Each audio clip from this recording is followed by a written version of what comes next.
Voilà donc l'église qui est envahie par la sodomie. Voilà le pasteur Edilon qui a été frappé par Dieu. Quand nous l'avons exposé, quelques jours après que nous l'ayons exposé, il a été intronisé par un rabbin juif orthodoxe, un véritable enfant de malédiction, qui est venu introniser Edilon parce que son assemblée, certains membres, ceux qui n'étaient pas encore suffisamment ensorcelés par lui, se sont indignés. Ils ont commencé à fuir son assemblée. Alors, il a appelé à la rescousse un de ses amis, un rabbin, qui est venu l'introniser. On a monté ces choses, mes frères et sœurs, c'est scandalisant. Il est venu l'introniser. Et vous voyez dans cette vidéo, pour ceux qui ne l'ont pas vu, 4 personnes qui le portent, qui portent le trône, qui soulèvent le trône de ce roitelet Edilon, le parade à travers sa cathédrale démoniaque. Et Dieu dit qu'il ne partage pas sa gloire avec qui que ce soit.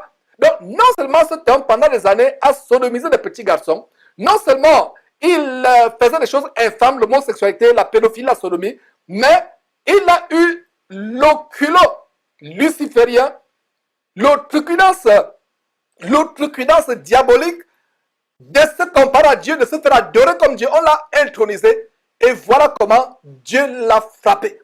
Et c'est le cas avec tous ces pasteurs homosexuels comme Joël Tatou qu'on a exposé il y a quelques jours.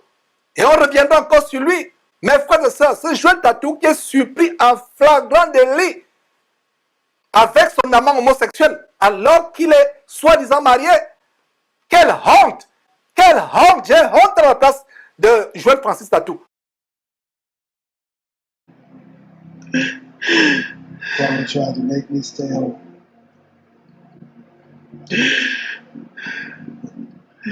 The Falcons won. Lift both hands. Listen. Because the first thing God wanted to attack, and you look at it in every situation I've taught this, is poverty. The Spirit of the Lord is upon me, has anointed me to preach the gospel to the made them rich and one. Just we ain't got time to be broke. But right now, it's your favor time. Now, when I say favor and supernatural, you just don't have any clue how this thing will happen. And it needs to happen. Stand. I need to pray with you. Just stand. Just stand. More quiet time. Some of you pray too much. What I mean by that is you're talking too much. Hérode, finalement, a été puni. Voilà comment, enfin, Dieu va se venger du sang de Jean-Baptiste qu'il a versé. Dieu va se venger du sang de Jacques qu'il a versé. Et pour se retrouver en enfer éternellement, Hérode, voilà comment il va mourir. Et nous allons voir une grande leçon derrière la mort d'Hérode. Parce que quand Hérode a tué Jean-Baptiste, cet homme merveilleux, Dieu ne l'a pas frappé. Hérode tue Jacques, Dieu ne le frappe pas. Mais regardez ce que Hérode va faire qui va amener Dieu à le tuer. Ça veut dire que ce que Hérode va faire est plus grand que tuer un seul homme de Dieu. Et c'est ce que beaucoup de faux pasteurs font aujourd'hui. Il s'agit de quoi? Voler la gloire de Dieu, usurper la gloire de Dieu. Je reprends pour ceux qui sont lents à comprendre. Hérode a tué un seul homme de Dieu, Jean-Baptiste. Dieu n'a pas frappé de mort. Hérode a tué un merveilleux apôtre, Jacques, que Jésus aimait beaucoup. Hérode n'est pas mort. C'est quand Hérode fait ce que nous sommes sur le point de voir, que les faux pasteurs font aujourd'hui, voler la gloire de Dieu, se prendre pour Dieu, les noms qu'ils prennent, général de Dieu, colonel de Dieu, d'autres même prennent le nom de Melchizedek, qui revient à Dieu. Allez lire les premiers chapitres du livre d'Hébreux. Melchizedek, c'est le nom de Jésus-Christ. C'est la révélation que nous avons au début du livre d'Hébreux. Certains prennent la gloire à Dieu.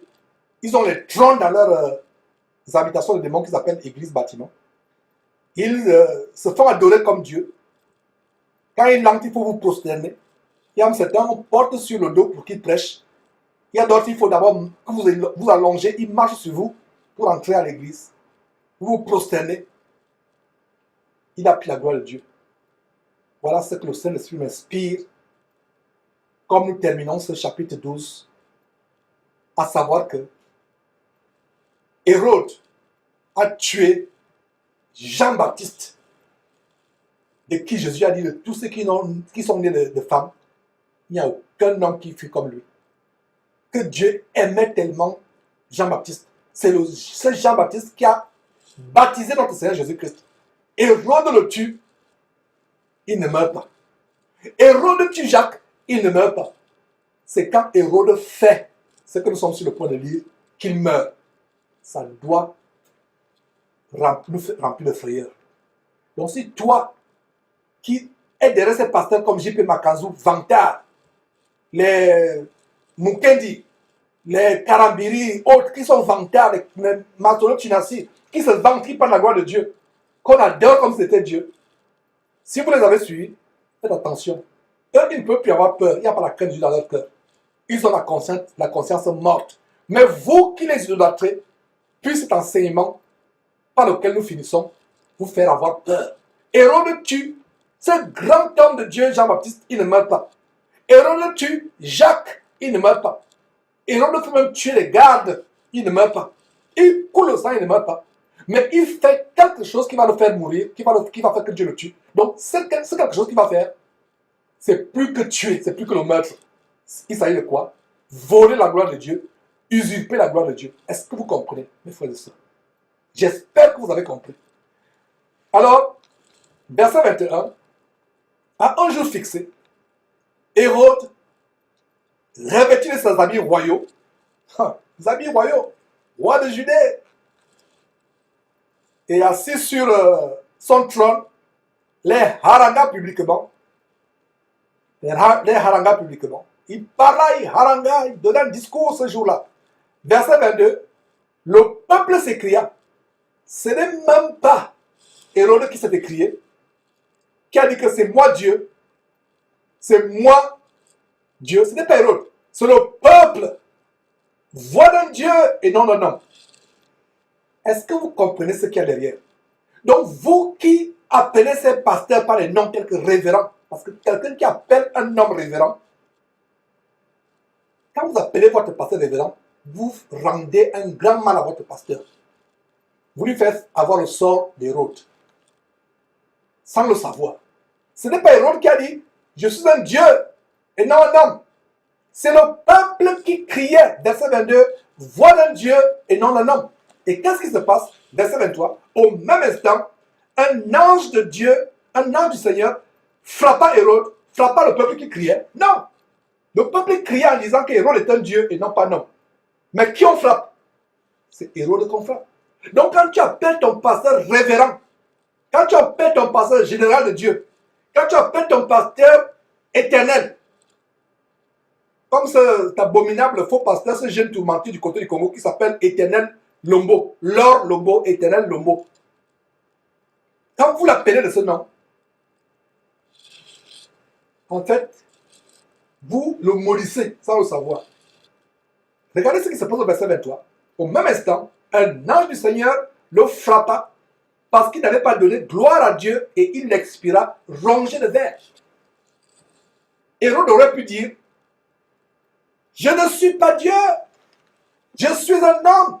Mais quand le peuple disait, gloire, gloire, tu es un Dieu, tu es notre Dieu, tu n'es pas un homme, il se taisait. C'est comme c'est faux passer. Quand on dit général de Dieu, ah, il est content, il sourit, il ricane, il montre toutes les tendues dents. Il est content. Quand on dit, oh, révérend tel, ah, il est content. Quand on dit cardinal tel, monseigneur tel, le monseigneur est content. Alors qu'il y a un seul monseigneur qui est au ciel, Dieu, et son fils aussi qui est le Seigneur, Jésus-Christ. Mais aujourd'hui, on appelle monseigneur tel. L'archibishop, le quadribishop, le quinquébishop, tous les noms, les titres, la titrologie, la titromanie. Dieu a horreur de cela. Donc, regardez comment le peuple disait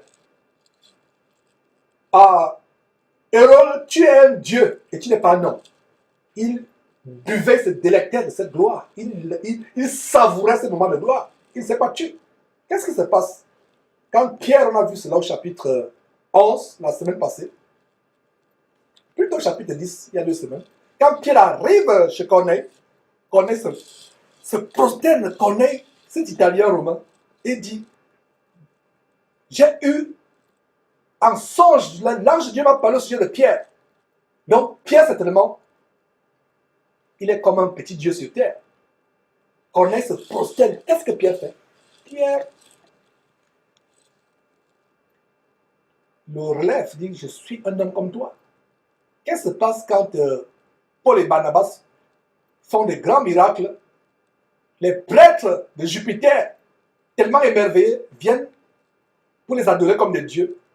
Ils apportent des bandelettes et un taureau pour leur sacrifier, les prenant pour Dieu. Qu'est-ce que Paul a fait? Paul s'est déchiré les vêtements pour dire, je suis un homme comme vous.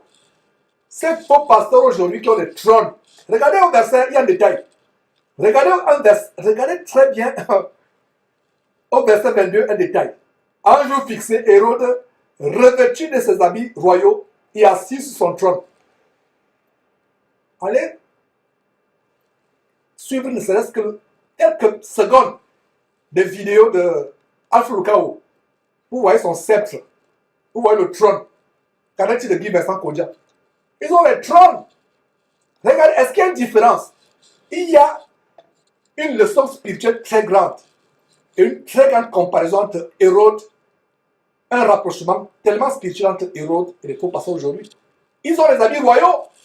Vous les voyez maintenant, ils sont comme les femmes. Ils ont les robes, ils ont les toges, ils ont les cannes, ils ont les sceptres. De plus en plus, ils ont les chapeaux. Regarde le pape. Le pape a sa robe, il a son sceptre. C'est le roi. Vous pensez qu'il y a une différence entre Hérode et le pape, ou les évêques ou les cardinaux? Vous pensez qu'il y a une différence entre Hérode et les pasteurs? Il n'y a pas de différence. Ils ont les trônes, ils ont les sceptres, les cannes, ils ont des trônes, des habits royaux. Vous pensez qu'il y a une différence? Quand vous entrez dans le temple, il y a une place à part, un trône à part. Allez voir chez Passo. Il a un trône sur lequel il s'assoit, et il y a un trône sur lequel il ne s'assoit pas parce que c'est pour sa sirène. C'est en rouge. Et qu'est-ce que nous concluons après avoir fait cette démonstration? Hérode, par la gloire de Dieu, il est frappé sur le champ. Pourtant, il a tué Jacques. Il n'est pas frappé. Pire encore, il a fait tuer Jean-Baptiste. Il n'est pas tué. Mais quand il s'attaque à la gloire de Dieu, il vaut la gloire de Dieu, il est frappé instantanément.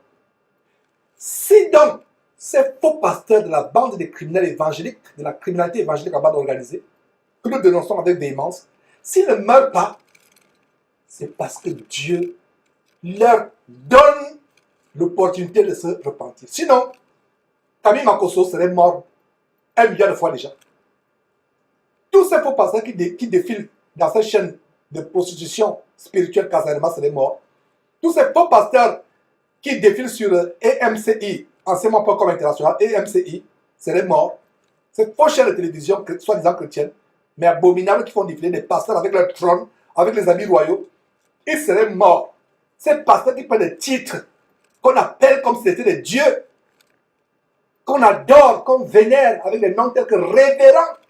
Si tu as appelé un homme révérend, tu as appelé la mort, non seulement sur lui, mais sur toi. Il est temps pour toi de te repentir.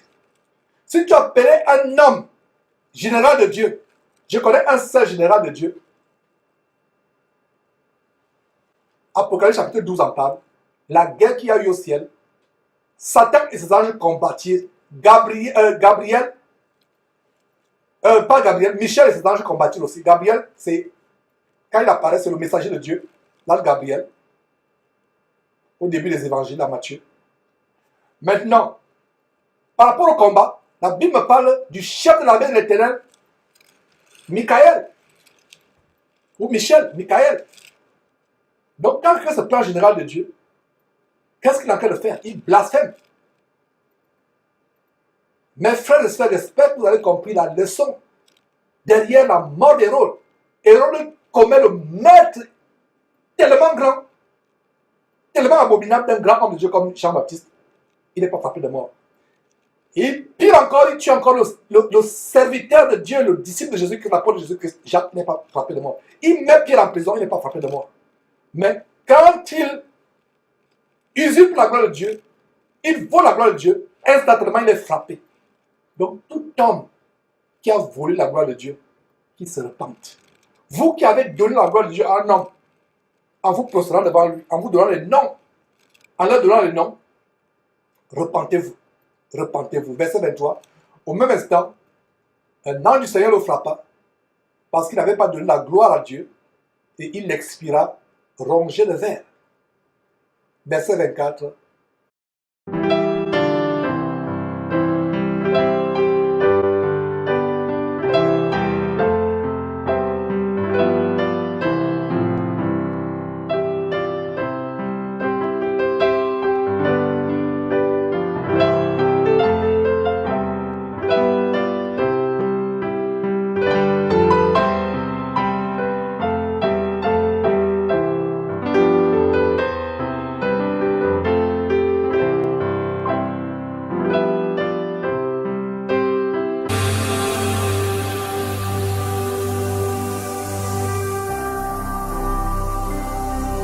Jésus-Christ TV,